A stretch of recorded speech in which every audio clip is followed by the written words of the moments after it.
Hey, this is Kevin Tanner coming to you with another review of Micro Galaxy Squadron. Today we're going to be taking a look at the Escape the Death Star Battle Pack.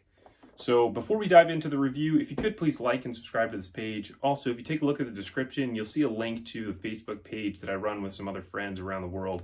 Great community of other collectors that really love Micro Galaxy Squadron, Action Fleet, Micro Machines, and Micro Collection. So let's go ahead and dive into the review. So here is the Micro Galaxy Squadron Escape the Death Star Battle Pack. We're going to go ahead and take a look here at the packaging. We're going to go ahead and take a look at the ships that come with it, the figures. We'll do some measurements, and then we'll do a comparison against other ones.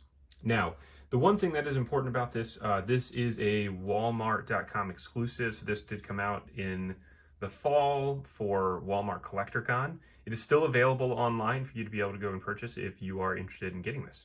So let's take a look first at the box. So obviously you can see the packaging here looks really, really nice. They did a great job here of putting the two TIE fighters in there as well as the Falcon. And then obviously you can see the figures and everything else that comes with it. So if we spin this thing to look at the side, we get an image here of the Death Star and the Falcon. On the back here, it's going to show really what each ship does. So you've got your TIE fighter, and then you have your Millennium Falcon. You've got the little cutout cards here as well. The other side just shows lights and sounds for the Falcon, and then the bottom of the box is just the bottom of the box. So that is that. Let's go ahead and open this thing up so we can take a look at what's inside. So here's everything out of the box.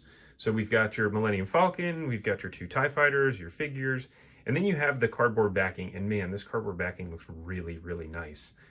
Great view there of the Death Star. Unfortunately, my box was damaged, and so you can see there's a bend right in the center of the big laser dish there on the Death Star, which is disappointing, but it should look nice and flat. So let's go ahead and take a look at what else is in the box. So we've also got your instruction manual here for the Millennium Falcon. So this just basically shows how to put the batteries in, all the other instructions that come along with it, operating it. And then let's go ahead and take a look at the figure pack, because this is really the major thing that you're getting that's different relative to the standard version of the Falcon, which is we get this Luke, the Tatooine Luke. So we get the two pilots here that obviously go to the TIE fighters. You get Han, Chewbacca, and Princess Leia. So we don't get Obi-Wan, which you end up getting in the standard release. So for these figures, the figures all look really good. So they're all roughly an inch tall. And so we'll kind of roll through them. So you got Han, we got Leia, there's our Luke, Chewbacca, and then your two TIE fighters pilots. So then we'll see just from a back perspective. That's what they look like. Go ahead and pop them out really quick. So here's Han. He's got some gray stuff all over him. Not sure what that's all about. But we got Leia.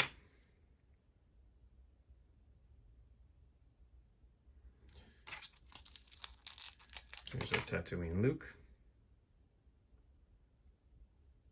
Pretty cool sculpt on him. So there we can see he's got his lightsaber on.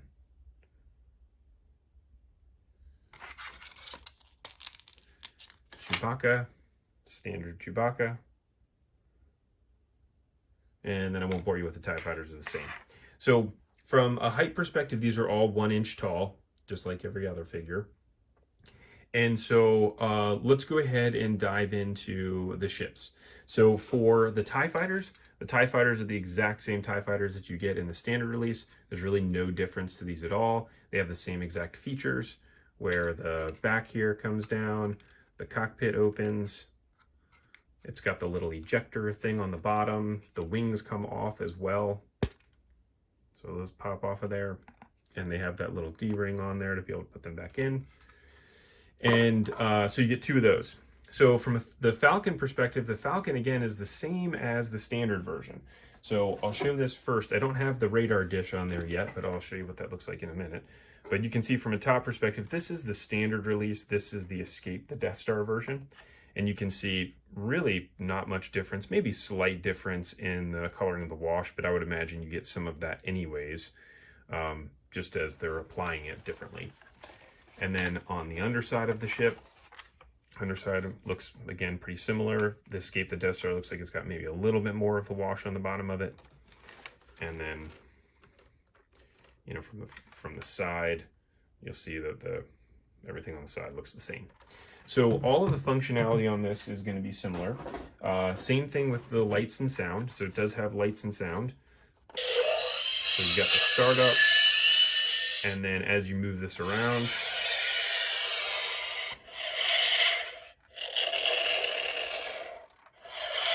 it does have an accelerometer in it to do all the different sounds. You have a laser, which is super loud. And then there is a false startup on this. Let's see if I can get it to work.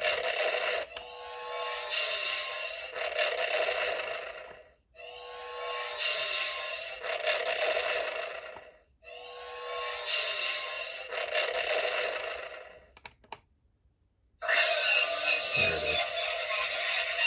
So there's a certain sequence that you have to hit in order for it to do that, where it ultimately false starts. So let's go ahead and turn that off. And then we'll go ahead and open this up to see what's on the inside. So on the inside of this, again, everything is basically the same. So you're going to have, here is the interior. So you have the ramp right here that goes down.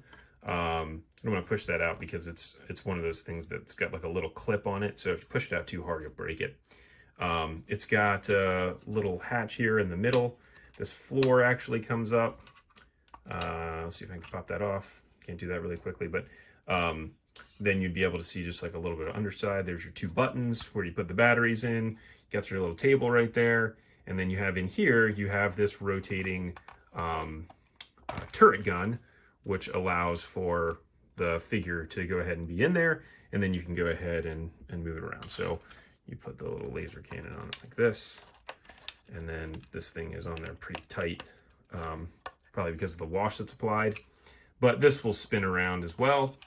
You can open the cockpit, stick your figures down in there. So you can see here in the back, similar to the standard version, there's no real way to catch the figures in there. So when you set the 2 figures in the 2 passenger seats here in the back, they just kind of bounce around inside. The Batu version actually does have little clips in there, like we see on some of the other ships, that help to keep them in place. So then here on the bottom, you get your landing gear. So the 2 little parts here go out on the side. You've got this one that comes down here, and then this one that opens there. And that is it. So really, I think the set looks great. I really love the cardboard backing. I think that's fantastic to be able to use it as a display. And it's great that we were able to get an actual Luke figure that would be in the Millennium Falcon with the rest of the crew. So if you like the review, please go ahead and comment below. Go ahead and hit the thumbs up, subscribe, and thanks for watching.